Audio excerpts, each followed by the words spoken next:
trying to defuse the situation, so let him get his stuff out and move on. Then, did this deadbeat car owner go too far? I asked him what has stopped people from driving off since you don't have the car secured. And what did he say? He kicked me out of the car. He reaches into his right pocket and flips open a knife. He tells her to go to the house and get the pistol. Judge Judy. You are about to enter the courtroom of Judge Judith Scheindlin. This is Judge Judy. 20-year-old Michael Smith Jr. is suing tow company CFO Mike Langley and tow truck driver Randall Hutchinson for car damage caused during repossession. Order. All rise.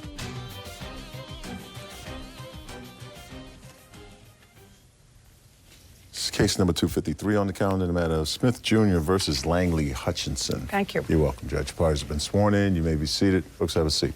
Mr. Smith, it is your claim that the defendant's company, which repossessed your car, I assume because you didn't pay for the car, correct? Yes, Your Honor. You're claiming that in the process of repossession, they damaged the car. Yes, Your Honor. The defendant said that there was already damage to this, that you actually attacked the person on the day of repossession whose job it was to get the car from your house back for the finance company. Who would that be? That'd be me, ma'am. That would be... This is the agent, yes, Your Honor. You're the agent? Yes, ma'am. Yes, Your Honor. Okay, so why don't you start out, Mr. Smith, by telling me when you purchased this car? November of 2015, What kind of car was it? a Dodge Challenger, And what were the monthly payments? $450 a month. When was the last month and year that you made a payment on the car? It was either February or March of 2017. Why didn't you make payment on the car? I'd been laid off. Did you contact the lending institution? Yes, I did, Your Honor. And And there's nothing much that they said. did you have insurance on the car? Yes, I did, Your Honor. Was the insurance paid during the time that you weren't paying for the car? Yes, Your Honor. And what were the insurance payments on the car? It's a premium of $600 every 6 months. And when was the last time you made a payment on the insurance on the car? I was paying insurance even after it was repossessed. Before it was repossessed. You got the car back 3 weeks after it was repossessed, because somehow you came up with the money. I actually had my father pay it for me. Good. Now, I just want to see about the insurance. What? Yes, ma'am. Who are you? I am the father. The insurance. He was under my premium, so I pay the insurance. The car was in whose name? Both of ours. So the cars were in both names. Did you know your son wasn't paying for the car? I did not. That's either a yes or a no. Did you know he wasn't paying for the car? It was later when I found out that he wasn't. So you didn't know he wasn't paying for the car? Yes, ma'am. Okay, you can sit down now. Didn't you think it was important, since your father's name was on the loan and it affected his credit too, that you tell him that you weren't paying for the car? Yes, Your Honor. Why didn't you? Because I was in the process of looking for another job. Yeah, but you had months. We're not talking about a couple of weeks, we're talking about months. Yes, Your Honor. All right. Now, on what date was the car repossessed? It was repossessed June 23rd. Had you put in any sort of an insurance claim for a car accident prior to the car being repossessed? Yes, Your Honor. In what month had you put in a claim to the insurance company that your car was in an accident? I believe it was 2016 of August. August of 2016. Is that the right date, sir? I don't No. believe so, no. No. You want to step up and tell me you Yes, carried the insurance on the car, so it would have had to have gone through your insurance. Yes, ma'am. October, I think it was October, November of 2015. And the other person got their payment and settled. His part of it, his damage, wasn't settled until much later. When much later? Possibly August, I think. What was wrong with your son's car? Was it the hood? Hood?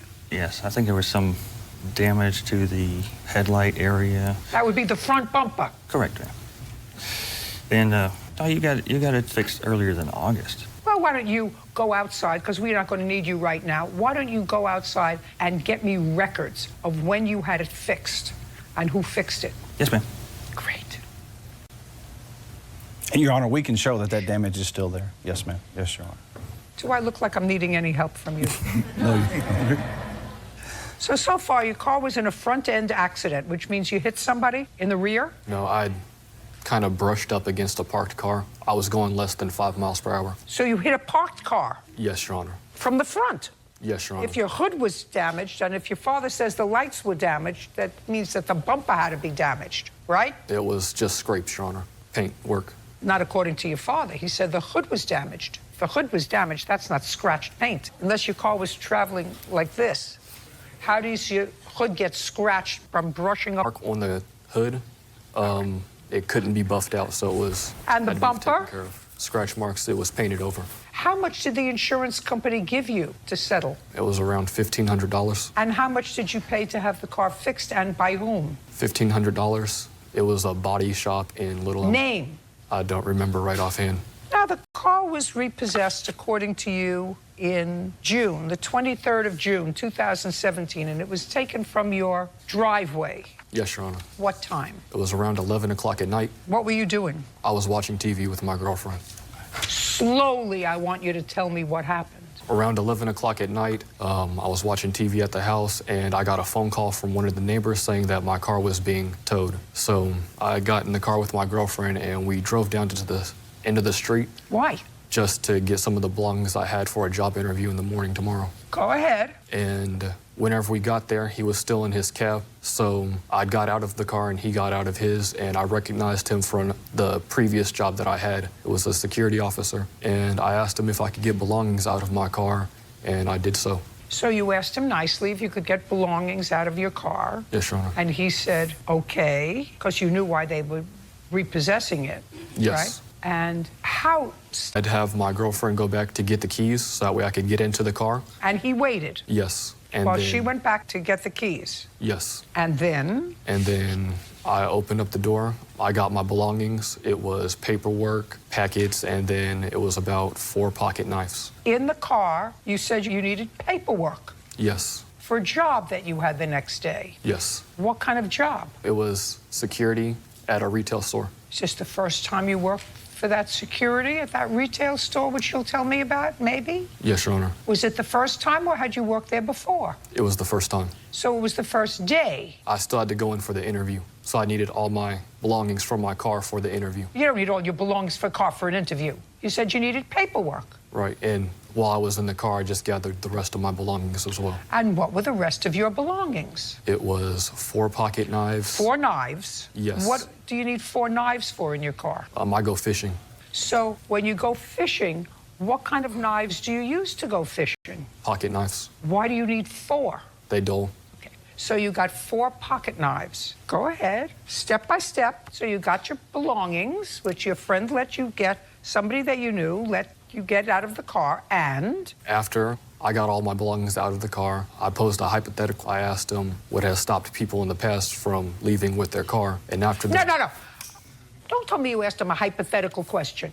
You got all the belongings. You say the defendant said to you, okay, get your belongings. I need them for a job interview. And where is the defendant waiting for you? He's in the passenger door right next to me. Sitting in the seat? Yes, Your Honor. So he's sitting in the seat next to you. You're in the driver's seat. Yes, Your Honor. And what did you say to him after you gathered your stuff? I asked him what has stopped people from driving off since you don't have the car secured. So what you said to him was this, according to you, what you said to him, what's stopping me from driving off in my car now that I have the keys because you don't have it secured? Is that what you said to him?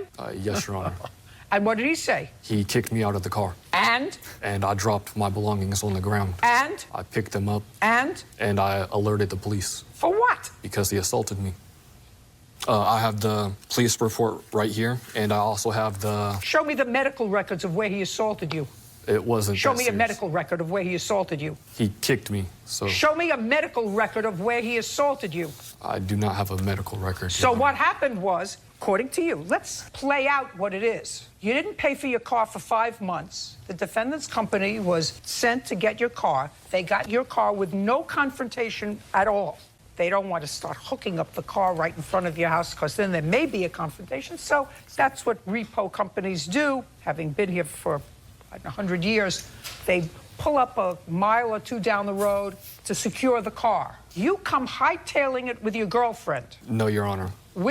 In the car, that's what you told me. Yes. You got in the car with your girlfriend to go after the car to get paperwork that you needed for a job interview. That's what you told me. Yes, Your Honor. The defendant, who you knew from a prior security job, according to you, according to you, said okay when you said you wanted to get your stuff out of the car, according to you, because you needed it for a job interview the next day. So you got into the driver's seat. He got into the passenger seat. Well, not only did you pick up your paperwork from the car, you picked up 4 knives from the car. Then you said to him, according to you, well, now I got the keys, car isn't hooked up, what prevents me from pulling out?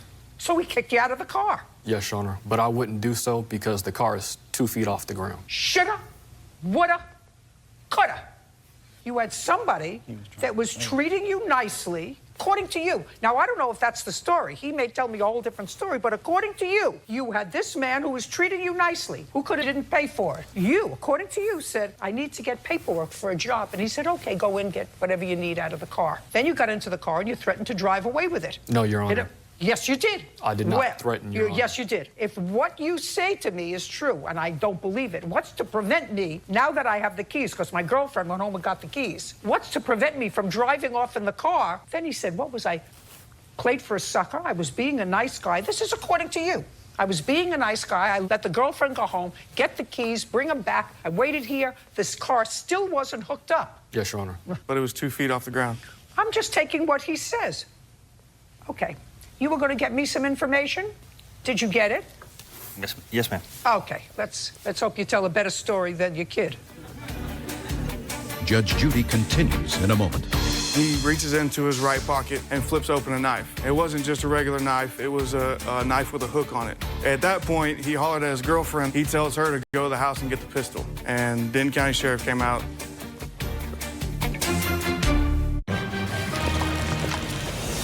Real cases, real people. Judge Judy. Michael Smith Jr. says tow company CFO Mike Langley and tow truck driver Randall Hutchinson owe for car damage. They're countersuing for threats. You were going to get me some information? Did you get it? Yes, ma'am. Okay, let's hope you tell a better story than your kid. Go. Yes, ma'am. The claim was made in October of 2016, and we had a friend repair the vehicle for us. You had a friend repair the vehicle. What's the name of the friend? Marco.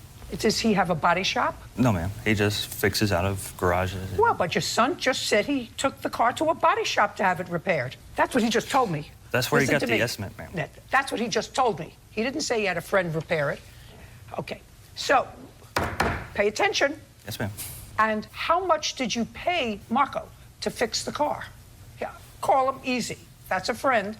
He won't know why I'm calling. How much did you pay him to fix the car? Approximately $1,000. Your son just told me he paid him $1,500. See what I mean? If you tell the truth, you don't have to have a good memory. Sit. Yes, ma'am. You got where I'm going? Yes, Your Honor. Great. June 23rd, you're doing your job, 11 o'clock at night. You repossessed a car. You pull down the road a mile and a half, 2 miles. He comes up with his girlfriend. Pick it up from there. They weren't actually at home. They were away from the residence because they live at a dead-end street.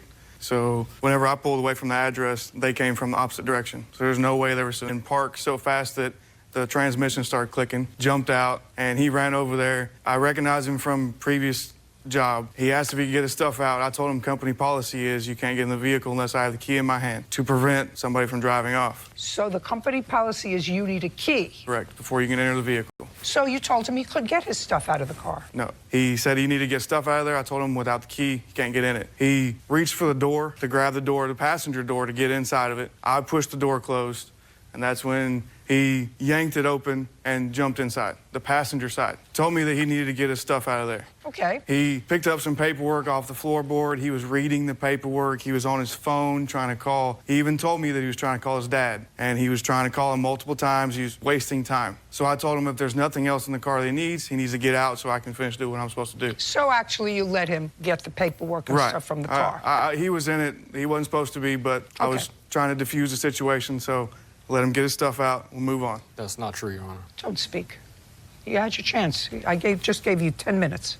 Go. He said that there's nothing that's stopping him from driving off because he's seen people do it before. I don't remember the exact wording that he used, but it was basically telling me that he's thinking about driving off. So I need to make sure that he doesn't. He reached into the back seat, was trying to get some stuff out on the phone. He slides over the driver's seat, which that kind of alerts me because he's already said that he... Just, Okay. he slides over to the driver's seat. Don't surmise, don't editorialize. At that point, I know he has the keys in his hand, so it's a push-button start, so you don't have to put the key in the ignition. No, it's not, Your Honor. It's only a 2010. Don't speak. Judge Judy continues in a moment. Now, you had all of your stuff in your hands. I'm trying to visualize, Mr. Smith Jr., how it was that you had all the stuff in your hands. Like so. Well, how did that happen if he assaulted you and kicked you out of the car? Real cases, real people. Judge Judy. Michael Smith Jr. claims tow company CFO Mike Langley and tow truck driver Randall Hutchinson owe for car damage caused during a repossession.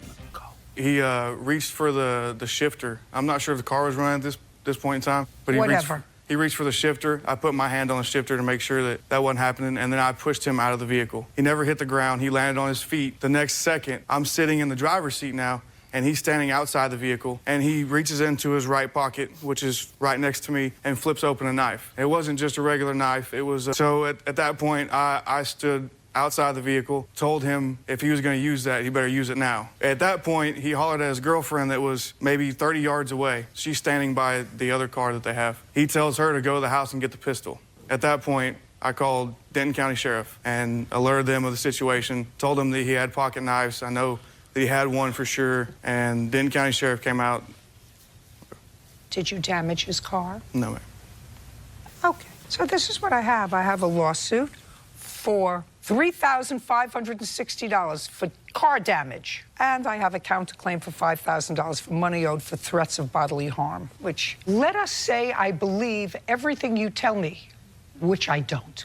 You behaved badly. Your car was being repossessed for a reason. Once that car was on his truck, that car was no longer yours to control because you had ceased to have an interest in it when you stopped paying for it.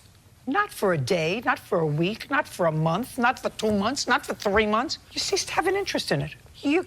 According to you, you got a nice guy who let you take your stuff out of the car. And then you started to be a wise guy. Paperwork isn't a fishing knife. Did the police remove knives from you? That's a yes or a no.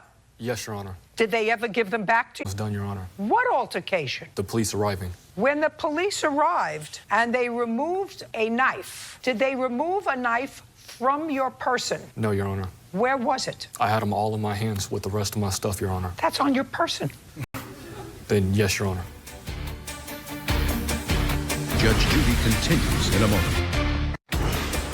Want justice? Go to judgejudy.com. Like us on Facebook and follow us on Twitter.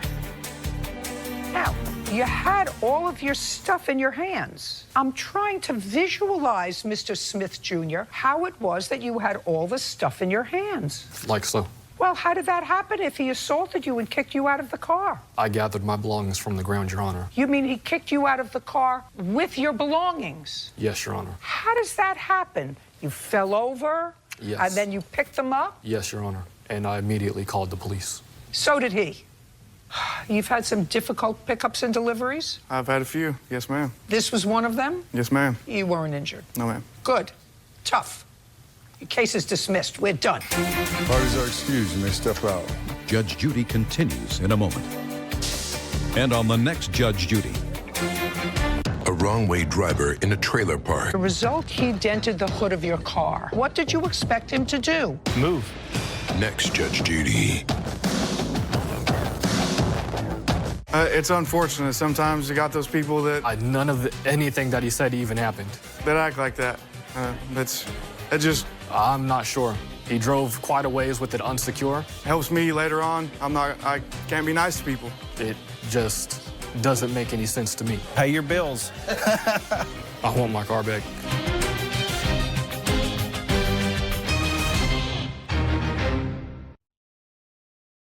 Sister wanted a car. She had bad credit. When family helps family, Bought a very expensive car, and the car was in your name. someone's gonna suffer. And when did she return it to you? 6 months later. So now you know why she had miserable credit. And you started paying for the car yourself again. Yeah. What responsibility do you think you have to your sister? I don't think I'm responsible for it. Judge Judy. You are about to enter the courtroom of Judge Judith Scheindlin. This is Judge Judy. Alyssa Olson is suing her sister, 25-year-old Dominique Grassoff, and Dominique's friend for an unpaid car loan and detailing costs. Order. All rise. This is case number 261 on the calendar in the matter of Olson versus Grassoff Freighter. Parties have been sworn in. You may be seated. Sir, have a seat. I got a zhuzh in my head trying to figure out this case. So I'm going to try to make it as simple as I can for myself. 2-3 years ago or more, your sister, raise your hand, sister wanted a car. She had bad credit. You had better credit, so bought a very expensive car, and the car was in your name. Your sister was supposed to make the payments on the car. She was supposed to get the car in her name. Listen, if she couldn't get a loan because her credit was bad, what made you think that once you bought the car in your name, she could get credit? What made you think that? It would take time for her to repair her credit. Right. How old are you? 25. 25. You destroyed your credit when you were 22 years old? When I was 18. How did that happen? How did that happen? What did you do when you were 18? Stupid mistakes. Huh. Anyway, so you don't know how long it takes her to repair her credit. That's if she acts normally. So during that time, she was supposed to make the car payments. Not a hum. It was either a yes, the car payments, but she wasn't getting the car put in her name. Yes. So at some point you said to her, you have to double up the car payments. No. Never told her to double up? No. Which one did you tell to double up the car payments? I never told them. Christina offered to pay double payments. That would be you. You're her friend. Yes. Okay. Anyway, at some point your sister gave you back the car. Yes. She said, I can't pay this anymore, so now you know why she had miserable credit. She didn't want it anymore. Now you know why she had miserable credit. Yeah. So you bought it in November of 2014. November 9th. 14. And when did she return it to you? 6 months later. Month? May. May of 2015. Yes. And you had it for how long?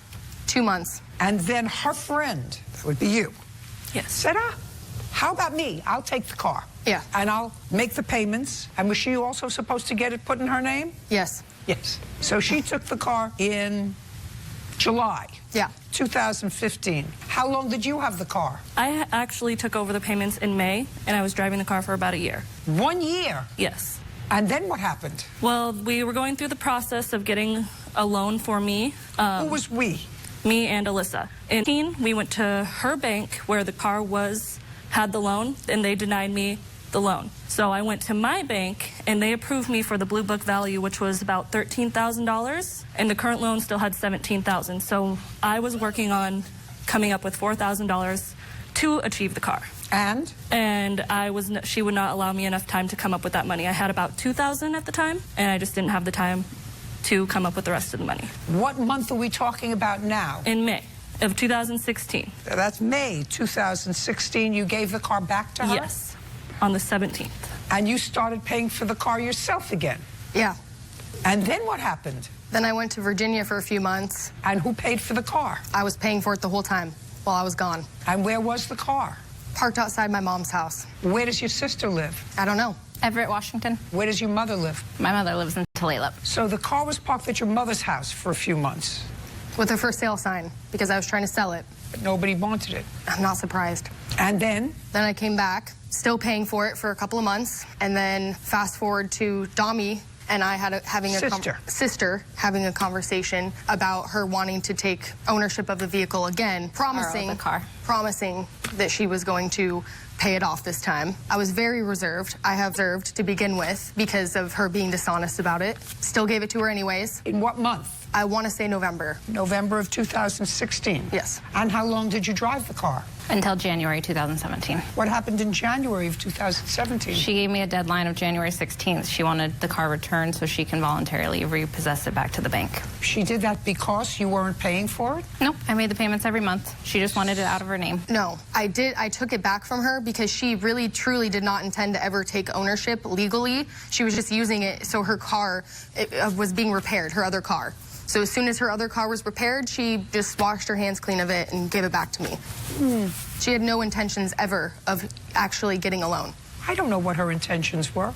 You took the car back. I said, if you cannot get a loan, I'm taking it back. I thought you just told me that she had no intention of getting a loan, that she just wanted to use it while her car was being repaired. That's not what I said. I said in November, she approached me and asked me to take the car back, that she intended to get a loan for it. I said, okay, very reserved, but I allowed it because she was my sister. In November? Yes. Then she drove it till January. All through that time, I kept pounding her about getting a loan in her name because that was what she told me. It didn't happen. What would she be doing with another car? I did. It was broken. It needed to be repaired. That's why I borrowed it in November until it was fixed. Oh. It was never a borrowing. Just a second. That's what she said before, that she was backtracking on a moment ago. She said before she really just used the car while her car was being repaired. Yeah. Do you work? I do. How far away do you live from each other? Now, because I moved a little farther, probably about 20 minutes. Right. And see each other every once in a while? Not lately. I'm not talking about lately. Enough so that your sister knows that you work. Yes. And knows that while you didn't have this car that she had that has been passed around from pillar to post, you had another vehicle. Yes. And you're one person, so you don't need two vehicles. Exactly. Right. So that it's clear to me that your sister understood that you were using the car while the vehicle that you use was being repaired. Correct. And that the story that you told me later, that she was going to, in November, get the car in her name, was a lot of baloney. No. A moment ago, Miss Olson, what you said is she really just wanted the car while her car was being repaired. Then you took a backtrack for a second. Do you understand? I do. Great. So you took the car back after she used it for another month and a half. And then you couldn't sell it because you had tried to sell it for months. Because you had to force. Assume you advertised it. Auto Trader. And I don't know whether when it was parked in front of your mother's house, she used it, somebody else used it, I don't know, but they sold it, and there is a balance owed on the car. You want them to pay it. I do. Well, one of them, yes. I wouldn't even have this car loan if it wasn't for her needing a car. No, you wouldn't have this car loan if you weren't foolish enough to get a car, put it in your name, tell the insurance company it was your car. They had insurance on the car. Just a second. No, I understand that. Whose car? Your car? Yes. Your car. How much money did you put into the car? I did the $1,000 down payment at the beginning, and then my monthly payments every month, which was $305. How many months did you pay out on the car? The first time was about 5 months, and then from November to January the second time. So you didn't put very much into this car? No. How much did you put into the car? For the first 6 months I had it, I was making double payments, so I was paying $600 for the car, and then in January, Alyssa had called to tell me that she had not been making my payments for the last 3 months, and I actually have proof and I have the documentation. I would like to see that. Yes. So you were making double payments to her? Yes. I'd like to see that. I have all of the bank statements. I also have... The first few months are when there were double payments. 1 month was paid a minimum payment, and then the next month after that was paid $900. Just a second. How many months did you make double payments? 6 for the first 6 months, so from May to September. Did you make double payments each month that she made you double payments? Yes, anytime that she gave me money, I did pay for, yes, No. I did. Show me. Judge Judy continues in a moment. What responsibility do you think you have to your sister? I don't think I'm responsible for it. I paid the payments that I had the possession of the car. Yeah, but that's not the issue. She bought the car because you asked her to. And later today, How many weeks did he stay in the apartment? I'm not quite sure. You have to ask Well, I mean, what do you want me to do? Unless I have facts, I can't make a judgment. Several weeks, do you Your Honor. understand? Several weeks, Because if Your you don't have the facts, sir, I can't make a judgment. Real cases, real people. Judge Judy. Alyssa Olson says her sister, Dominique Grashoff, and Dominique's friend, Christina Prater, owe for the balance of a car and detailing costs. The defendants are countersuing for the money they invested in the car. Now, show me. So Show me in the months where you acknowledge that she paid you $600 car payment. it was, yeah, I only 600. did 600. I just so it 600. was 295 Show over. me that you paid on the car loan during which months? May through September. May, June, July, August, and September of 2015. Just show May, June, July, August, and September 2015. September. That you made double payments. Take a pen.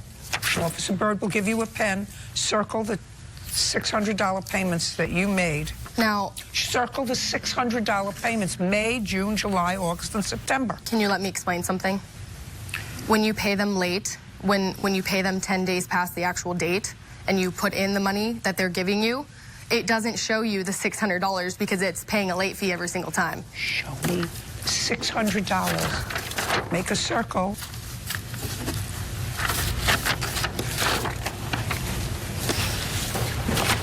Okay. Thank you.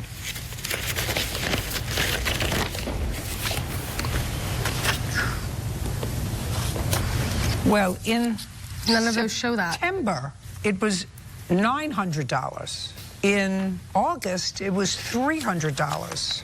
In July, it was $600. In June, it was $500. In any event, what is your last name? Prater. Prater. So I'm dismissing the case against you. You can sit down. But I was countersuing for the extra amount that I paid into the car? Okay. You're done. She hasn't been enriched by this deal. Do you understand? Now, Ms. Grashoff, what responsibility do you think you have to your sister for this shortfall on the loan, since it was because of you that she got herself in this pickle to begin with? I don't think I'm responsible for it. I paid the payments that I had the possession of the car. But that's not the issue. She bought the car because you asked her to. I did, and I appreciated that at the time. I still do. She took it back from my possession. I had no say over it. I have text where she says, I'm the legal owner, I can take it back, I'll get the courts involved, I'll sue you for this. So if I didn't have a legal right to keep it, why should I'd like to see that.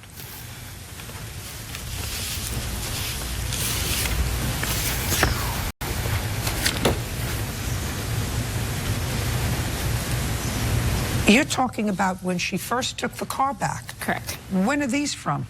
The whole conversations between where she's been threatening to sue me for the last couple No. years. I'm talking about at the beginning. I do not have those. I lost that phone that had all those texts. Can I see the shortfall?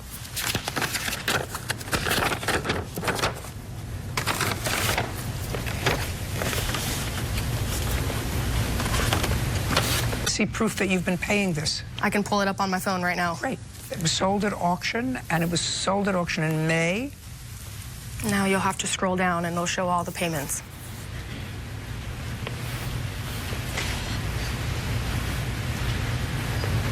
What they did was they refinanced it for me to a personal loan, so there's 0% interest. So when you see refinance on a signature, that's what that is. You're trying to buy a house? Yes.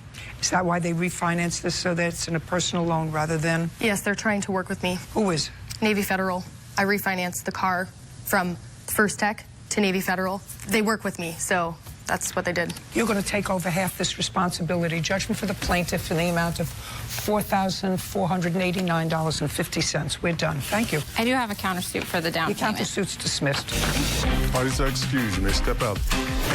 It is what it is. I'm glad it's over with. I'm thankful that she saw that I needed to have a win for this. It's kind of frustrating. I lost a sister over it. It was tough. That's why I threatened to do that many times, hoping she would realize the severity of the situation. The hostility between us. But unfortunately, she didn't, so here we are today. Just move forward. I got an awesome family at home. Live my life. When you can't trust your family, they're not family. And now, the next case. All parties in the matter of law. Long is suing his former friend, Raymond Sanchez, for missing belongings, including a clarinet. Mr. Long. Yes. What I've read is you were moving out of your apartment, and you were moving in with your partner. Yes. Mr. Sanchez was a longtime friend of yours. And at that time, Mr. Sanchez, you were in between residences. That is correct. So you arranged with Mr. Sanchez that he could, during the period of the move, stay in your apartment, help you out, organizing things. No, he basically helped me move out. It wasn't necessarily help me organize anything. Judge Judy continues in a moment. If you said you would help him find it, that suggests to me that you knew somebody who might have it. My response was to maybe ask the individuals that were helping me if either of them had seen it or maybe had picked it up and moved it somewhere. He doesn't have your clarinet. Real cases, real people. Judge Judy. Nicholas Long says former friend Raymond Sanchez is responsible for his missing belongings, including a cherished clarinet. Now, how large an apartment was it? It's basically a one-bedroom, one-bath duplex. And Mr. Sanchez took up residence. I don't know the exact date. It was October of last year. Beginning of October, middle of October? Middle. And you were moving out November 1st? I was already out. I just had my stuff, my belongings, still the old place. I was already out by then. Okay, so you were living in your new residence. Yes. But your furniture, your property remained in the duplex. Yes, I had to wait to go to U-Haul.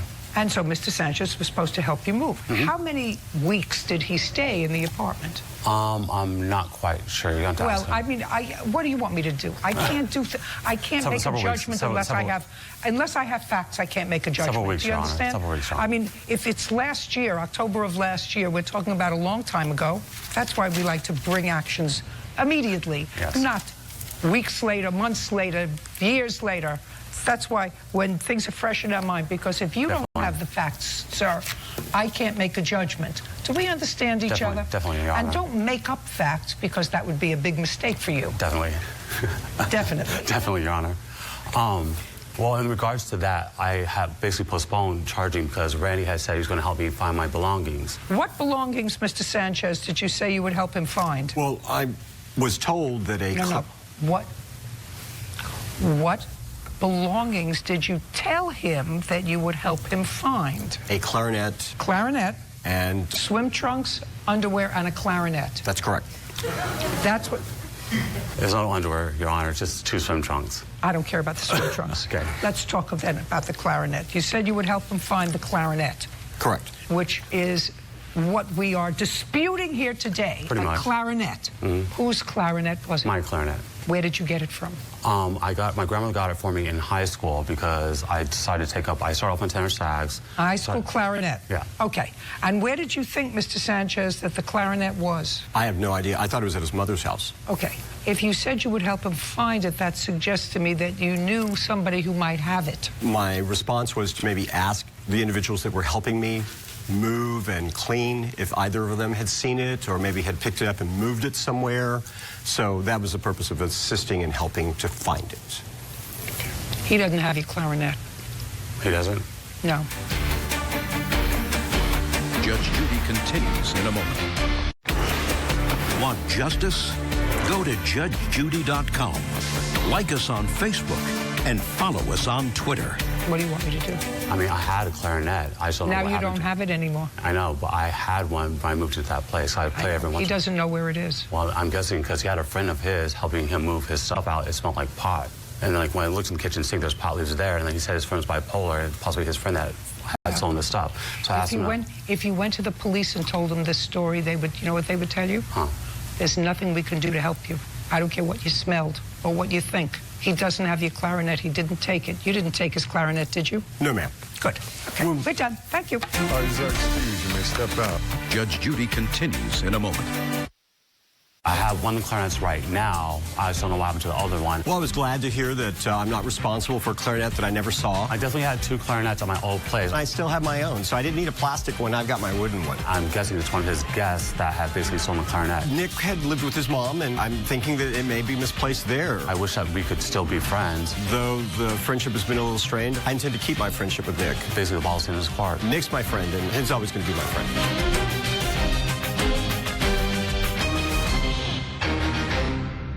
A rented salon space came with a catch. What was it that she asked you to do? Like working with color and stuff like that. She wasn't your boss. You were paying her rent. Correct. So she can't tell you to do anything. Then her hair braiding business was about to unravel.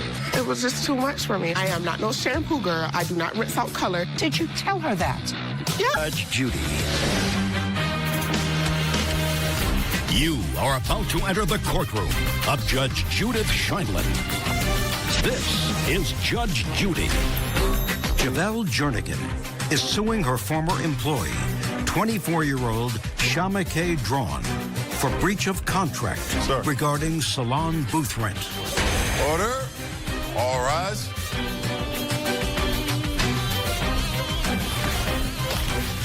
It's case number 300 on the calendar in the matter of Jernigan versus Drawn. Thank you. You're welcome, Judge. Parties have been sworn in. You may be seated. Ma'am, have a seat. Ms. Jernigan, you're suing the defendant for breach of a lease, and it's a business lease. Can you describe this salon that you have? Sure. It is a salon. I have private suites inside of the salon.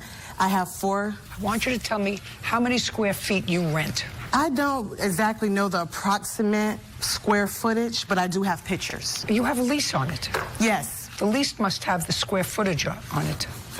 My salon is 1,500 square feet, and I have 4 suites inside of the salon. Do you have the lease? My landlord, he's out working on another job, but he is available for a phone call if you need to verify that. Phone call. I just wanted to see your lease. I actually just took over the salon.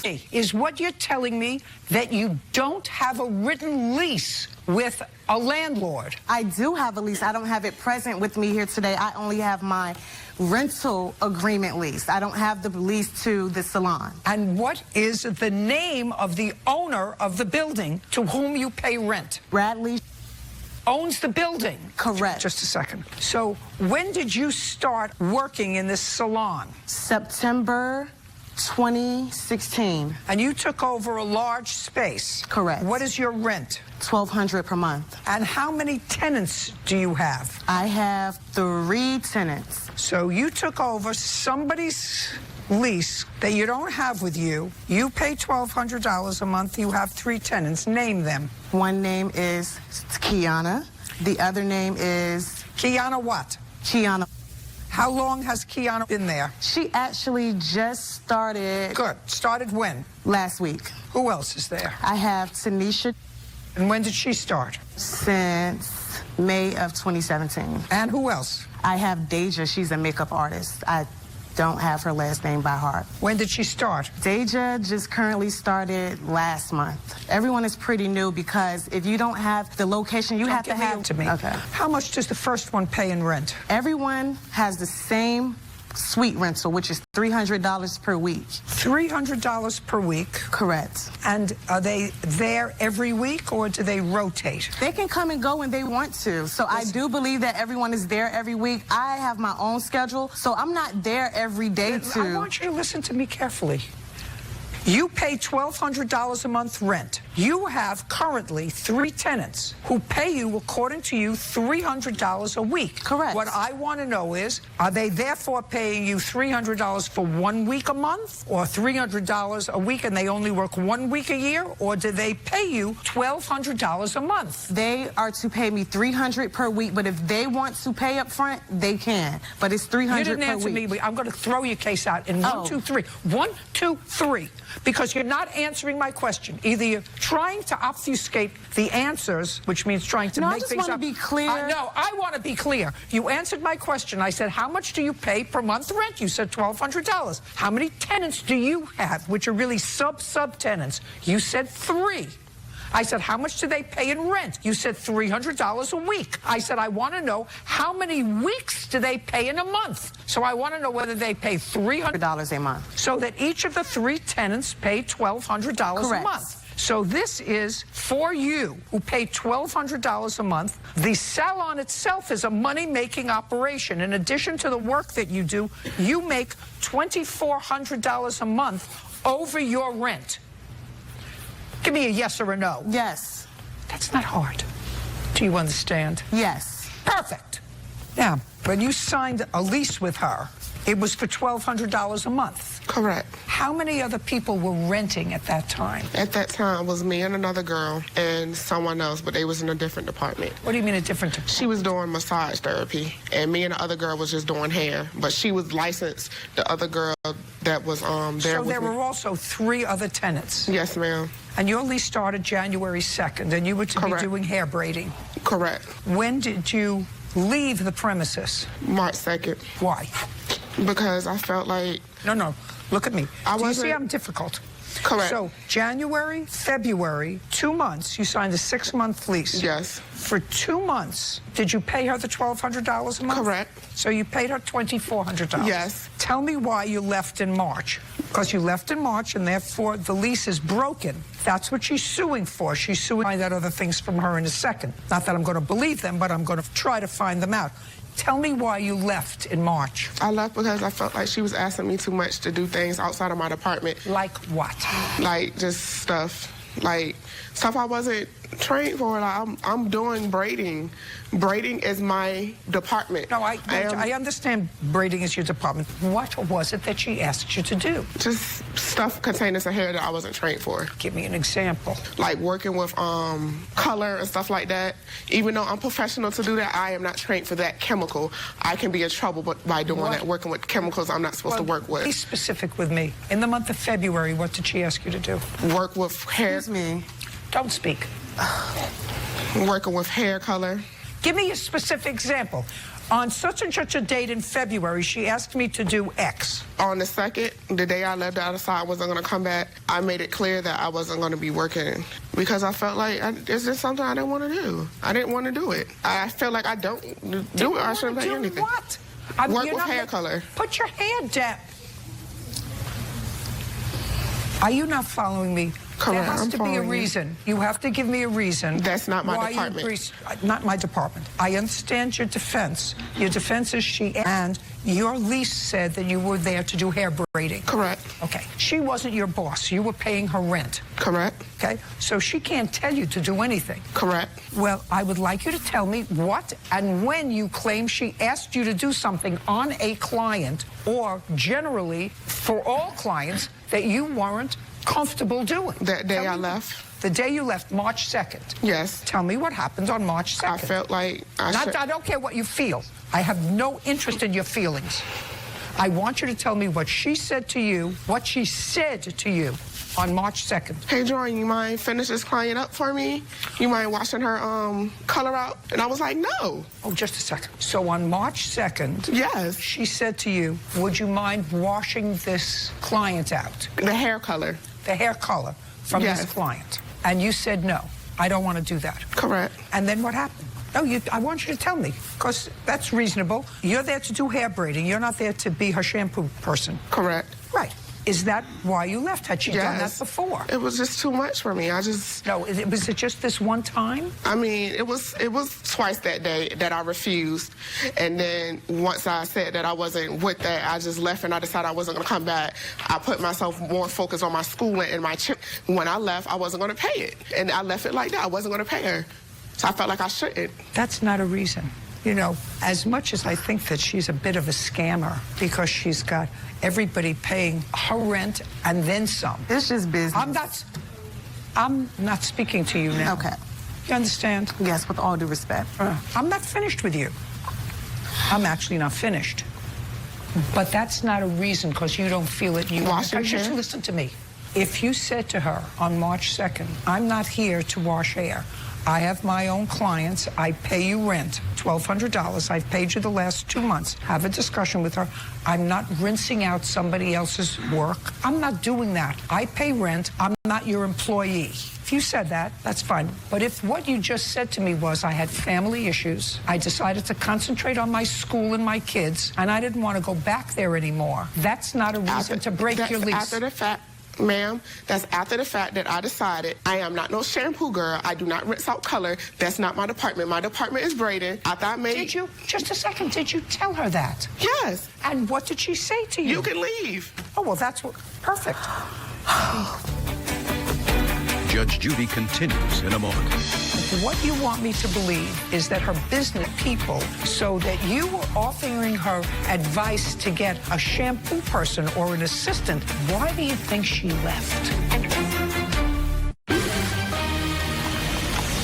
Real cases, real people. Judge Judy. Javel Jernigan says, former employee Shama K. Drawn owes for salon booth rent. So you said to her, I'm not doing this. And she said, fine, you can leave. Is that what you're telling me? Yes. When did she say that to you? That day. On March 2nd? Yes. Well, all this took place. Now, I'm listening. Did you ask her to rinse out someone's color?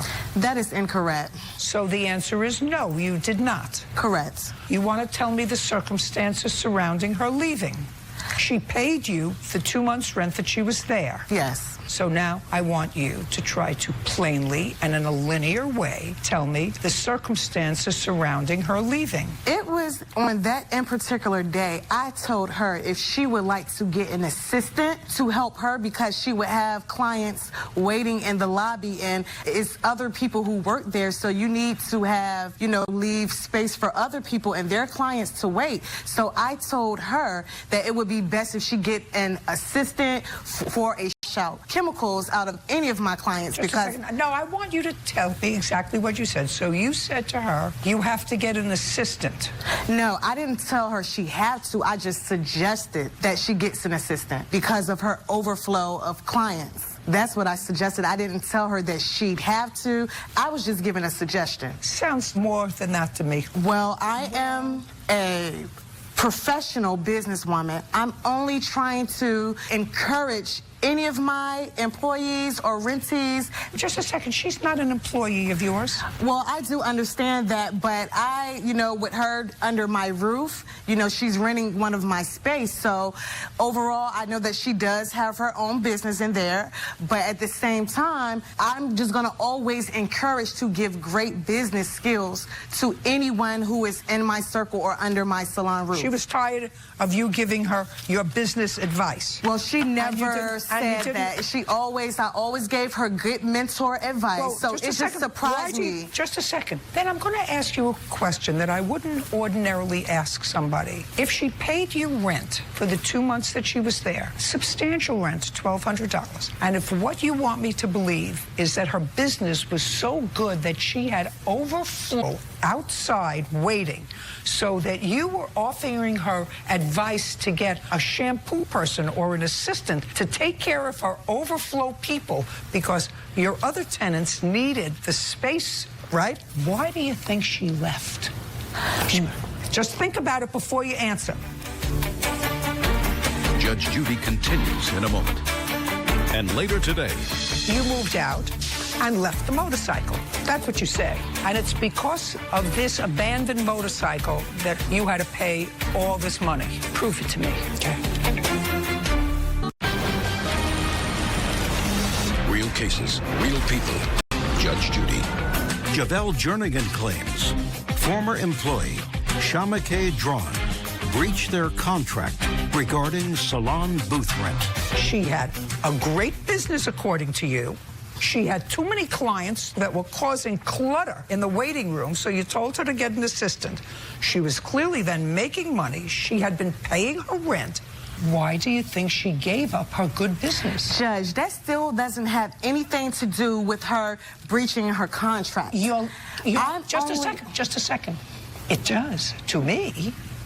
It does to me, because if a landlord and asked her to do something and made the conditions of her employment I didn't ask her to do something. I suggested something. Listen to me. I just asked you a question. The question I asked you was, she's busy. She has a boatload of clients. She's paying her rent. Why do you think she decided to leave? And your answer to me was, that has nothing to do with why she breached her lease. I'm a businesswoman. That's your answer to me. That was for her own personal reasons. Your case is dismissed. And the reason your case is dismissed is I find her response to my questions credible. That she stopped paying her rent and she stopped working for you because you were treating her as an employee rather than rather than a tenant, by asking her to do work when she's not your employee. I never asked her to do work. Listen to me. I get in the last word. Okay. I asked you a question. I gave you... Well, I'm sorry that I answered you wrong. I gave you a reasonable time to respond twice. And your response to me was, that has nothing to do with the breach of her lease. So I'm telling you, she just told you the reason why she left is because she wanted to... We're done. Put her out. Oh, wow. What is that excuse? I don't want this to have at one point in time, but right now it's so bad that we can't even speak to one another. I mean, I hope that we don't clash. I hope that we can speak one day in a lifetime, and we just don't hold this beef because it's very petty. And now, the next case. All parties in the matter of Aldridge Foster versus Leach. Step forward. Nancy Aldridge Foster is suing her ex-boyfriend, Sandy Leach, for the cost of property removal and for ruining her credit. This, Miss Foster, is what you want me to believe. That you and Mr. Leach lived together someplace in Chino Hills years ago. Mr. Leach left and you broke up. In what year was that, sir? It was 2008. In 2008? Yes. And you and Miss Foster have not lived together since? No, ma'am. You want me to believe that because Mr. Leach left an old motorcycle on the property in 2008, you were charged money by the then landlord, thousands and thousands of dollars, that you didn't find out about until you and your present husband went to go and buy a house and were trying to finance it, and you found out that you had 2008, some 9 years ago almost. And you want me to believe that that was because he left the motorcycle there. You lived there for a long time after he left. How long did you live there after he left? 2 years. Looking at the motorcycle that was in the backyard, right? Correct. And when you moved out and left the motorcycle. That's what you say. And it's because of this abandoned motorcycle that you had to pay all this money. Prove it to me. Okay. Judge Judy continues in a moment. Want justice? Go to judgejudy.com. Like us on Facebook and follow us on Twitter. Prove it to me. Show me a document that says that you owed money because of the abandoned motorcycle. Don't give me a whole bunch of papers. Motorcycle. Show me. I got you. I've got documents here. Everything here. No, now you're giving me all the papers. Take a pen and circle the word motorcycle in the papers. That's the one that says motorcycle. Motorcycle.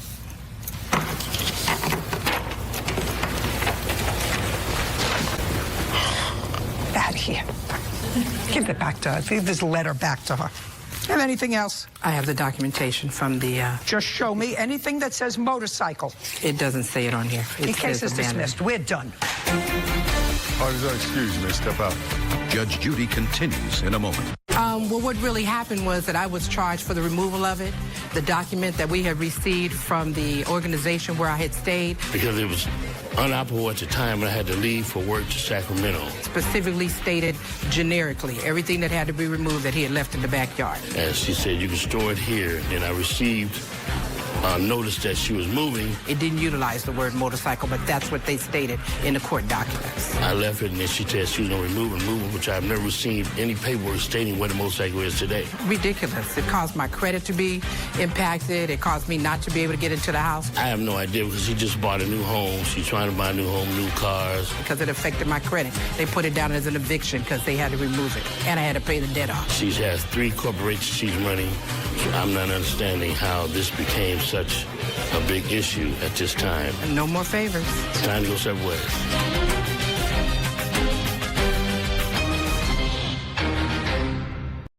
Disability was back money. Total of $44,000. You also won a workman's comp case. $119,000. But his girlfriend was spending it fast. You claimed that while she was living with you, she racked up a lot of bills, $7,000 worth of things she bought. Yes, ma'am, and I got proof right here. You understand, Mr. McGuire? Sometimes you work the system, sometimes the system works you. Judge Judy. You are about to enter the courtroom of Judge Judith Scheindlin. This is Judge Judy. Charles McGuire Jr. is suing his ex-girlfriend, Naomi Jeanette Manis, for using his debit card without his permission. Order. All rise. Yeah, it's case number 264 on the calendar in the matter of McGuire versus Manis. Parties have been sworn in. You may be seated. Folks, have a seat. Miss Manis, how old are you? 46. Prior to meeting the defendant, where were you working? I was not working at the time, Your Honor. Where were you living? In Burlington, in a mobile home with my grandmother. So you were living with your grandmother? Mm-hmm. When was the last time you were employed on a full-time basis? In 2014. How have you supported yourself since? I did odd jobs for people, and I got paid for taking care of my grandmother. She's 96 years old. Got paid by whom? Grandmother? She had heart trouble. Where is she now? She's still living in Burlington. Who's taking care of her? My sister. When did you meet the plaintiff? In August of 2015. 16, sorry, Your Honor. And you met him online? Yes. When did you meet him in person? Date? 12 hours later. When you met him 12 hours later, where did you meet him? He came to my home and picked me up. Where you were living with your grandmother? Mm-hmm. And I gather from reading this complaint and this answer, you never went back to your grandmother's house? Right. That's some devotion. Yes, ma'am. To your grandmother.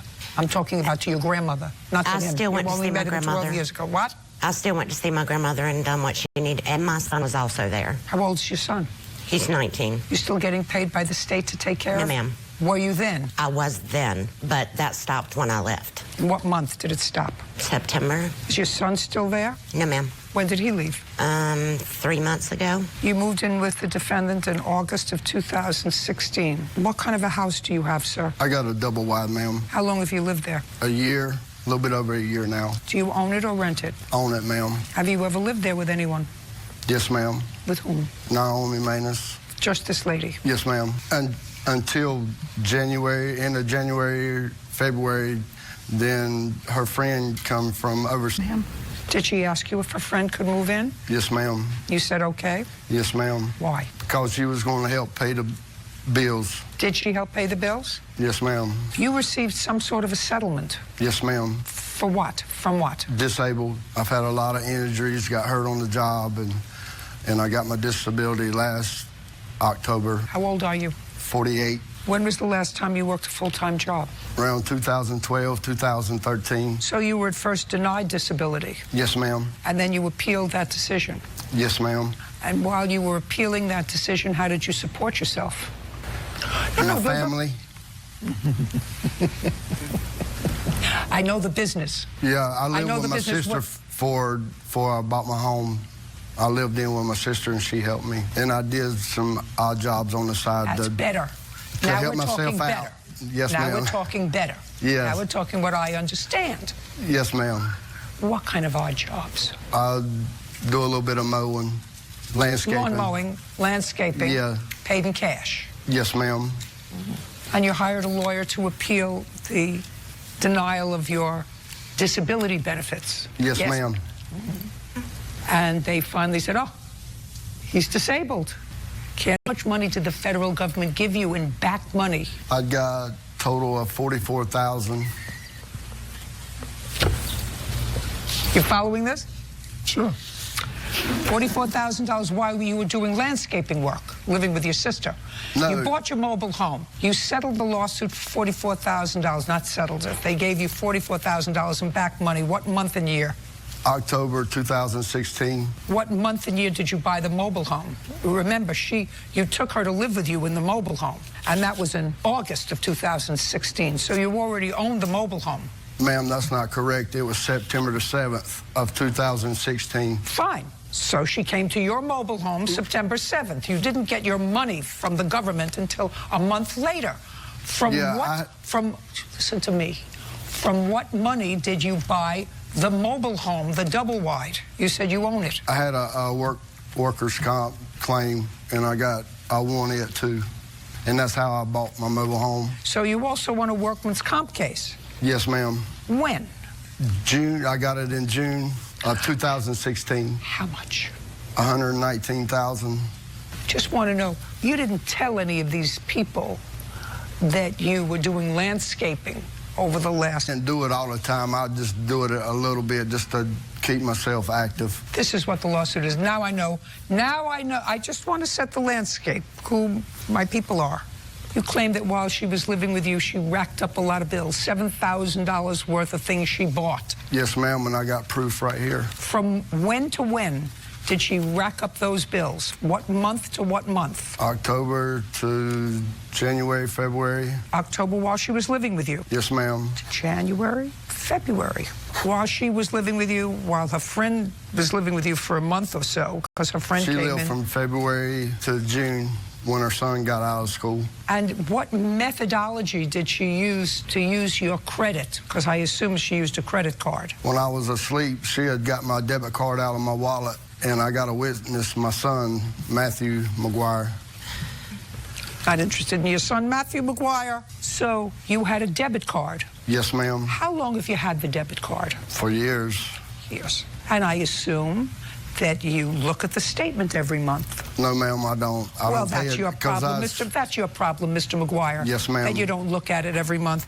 Because if what you're telling me is October, November, December, January, and February, you didn't get a bill from your debit card, and you didn't bill from my debit card. And this lady who I'm sleeping with in my double wide, you know, she probably went in and got, either she did or later, after she left. Yes, ma'am. After she left. Then you said, aha, I haven't gotten a bill, or maybe the bill started to come. That's your problem.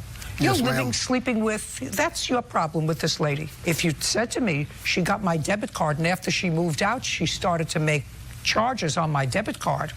I'm listening. Did she make any charges on your debit card, Mr. McGuire, after she moved out? No, ma'am. So they were all made while you were together? Yes, ma'am. While you should have been looking at your bills every month? Absolutely, yes, That's ma'am. perfect. That's all I wanted to hear. You understand, Mr. McGuire, sometimes you work the system, sometimes the system works you. Yes, ma'am. Got it? Yeah, absolutely. Good. I figured you did. Now, let us get to your ridiculous counterclaim.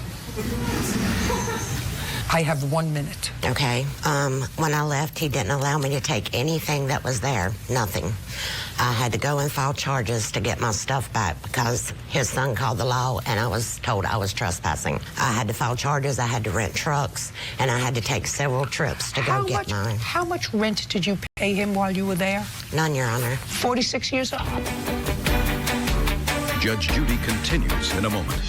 You're disabled for how long? Since 2014. Just a second. So, for a year and a half, you were getting your own disability because you're disabled, and you were getting money to take care of your disabled grandmother. And later today, Mr. Wiggins, how much ahead of the barricade barrels was there a sign to get over? Probably a good half mile. That would seem reasonable. Why didn't you get over? real cases, real people. Judge Judy. Charles McGuire Jr. says ex-girlfriend Naomi Jeanette Manis used his debit card without his permission. Naomi is countersuing for truck rental fees and travel time. Time to have a job. I'm disabled, Your Honor. Just a second. But I don't do side jobs. Just a second. You're disabled for how long? Since 2014, I had a botched surgery. Just a second. I thought you were the caregiver for your grandmother. That was before I had my surgery, Your Honor. No, that was what you told me. Not in 2014. You told me that when you met him, you moved in with him immediately last August. That's what you told me. And before that, you said you were paid by the state. And the last check from the state for taking care of your grandmother, that's what you just told me, was in September. But you have been receiving, according to what you just told me, disability for yourself. So that translates to me, at least for a year and a half, probably a lot longer, you were getting your own disability because you're disabled, and you were getting money to take care of your disabled grandmother. Goodbye. What is our excuse? You may step out. I still wear the ring. I had given it to her before, yes. He never asked for it back. Later on, yes. Not to ever be that stupid again. I am his first wife, and we just recently got back together. I'm good. I'm very happy. Find a good woman, and I got her. And now, the next case. All parties in the matter of Wiggins versus Ayala Garcia. Step forward. Philip Wiggins is suing Vanessa Ayala and her son, 20-year-old Chris Garcia, for damage to his car.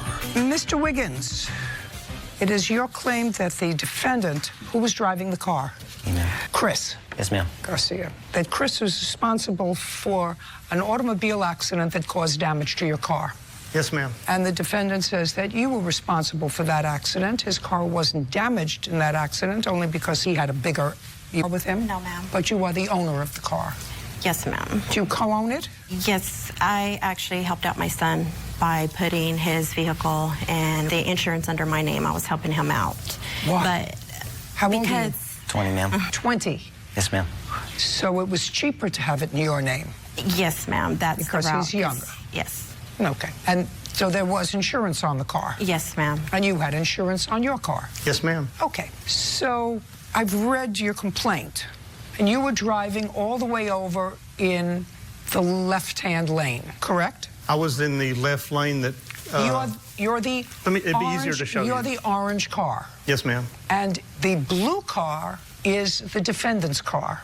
Yes, ma'am. So why don't you go over and show me your version of what happened? This was a construction area. There was probably a half-mile warning to the construction area. Right. I had already moved over into this lane a good bit before the construction zone. I don't know why he started hitting the barrels, but he just kept hitting barrels, and I dodged two of the barrels. The third barrel contacted the front of my vehicle that came off of his vehicle, and I don't know if he was not paying attention or what, but he just continued to hit barrels anywhere. You couldn't go anywhere, but he couldn't go anywhere. According to your diagram, where was he supposed to go? There was a big truck in front of him, and from that picture, because what he's going to tell me is you wouldn't let him in. Is that your wife? Yes. Was she in the car with you? No, ma'am. No. So you were alone? No, ma'am. Who was in the car with you? I had a person that rides with me to work every morning. He was not able to come because he had to work. It's on the police report, his name is. Okay. But I had already moved over, and he could have moved over if he wanted to, but he continued to hit barrels starting at the side of my vehicle. Show me where he could have moved over, sir. Where could he have moved over? He could have even moved over into this area because the construction was a lot further up the road. Well, you know that. I wouldn't have moved to the left. No, I mean, but regardless, I mean, I was not trying to keep him out. Trust me, I slowed way down when the barrels started flying everywhere. Well, I'm talking about before the barrels started to fly. Just Mr. Wiggins. You can step back now. I'm talking about before the barrels started to fly.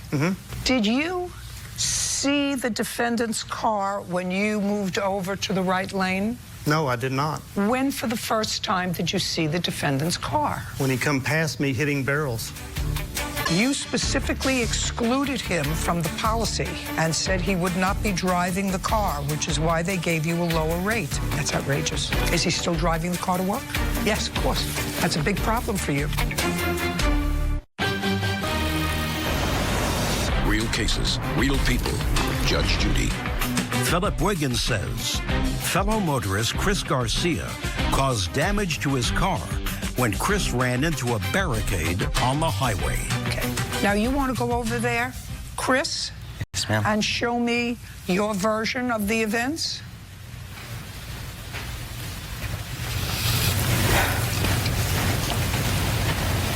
Well, I was right here, and the cone started blocking off the two left lanes. What? The barricade started blocking off two left lanes. So he was behind me, and his 18-wheeler was right by me. And he was rushing me off the road, too, so I had nowhere to go.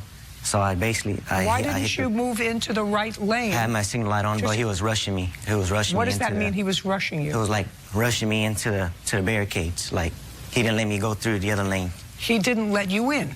Yes, ma'am. He didn't let you in? Yes, ma'am. Step back. Mr. Wiggins, what time of the day was this, sir?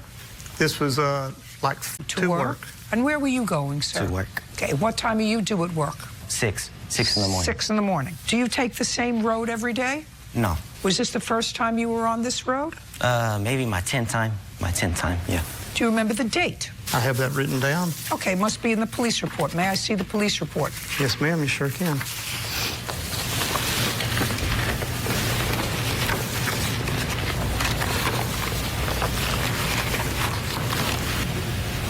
Mr. Wiggins, how much ahead of the barricade barrels was there a sign to get over? Probably a good half mile.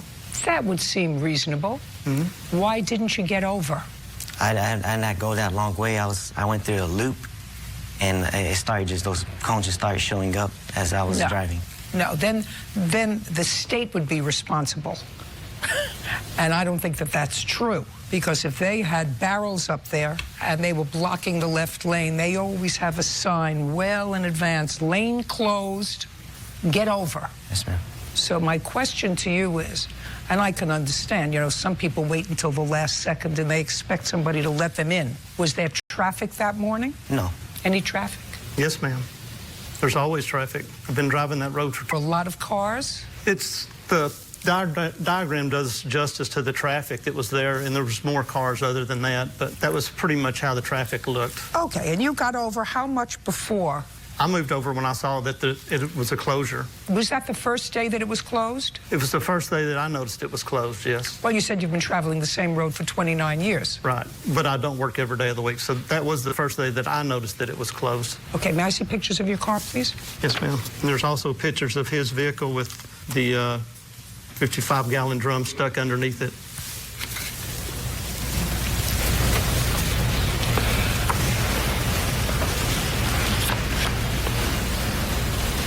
Okay, what kind of car were you driving, sir? 2012 Toyota Camry. And do you have an estimate to fix the damage? Yes, ma'am. Did you go through his insurance? I tried to go through the insurance. I have a letter here stating that Mr. Garcia is explicitly denied coverage on that vehicle. May I see it? It's from the insurance company.